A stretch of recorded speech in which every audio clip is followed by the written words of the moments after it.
दोस्तों, आज का इम्पॉर्टेंट वर्ड है बिलाई।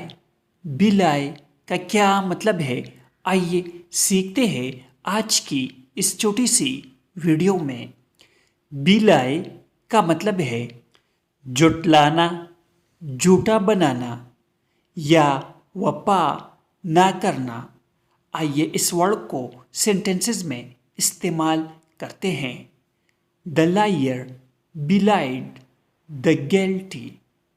इसका मतलब है वकील ने मुजरिम को जटलाया। हर स्माइल बिलाइड हर सैडनेस। इसका मतलब है उसकी मुस्कुराहट ने उसके दुख को छुपा दिया।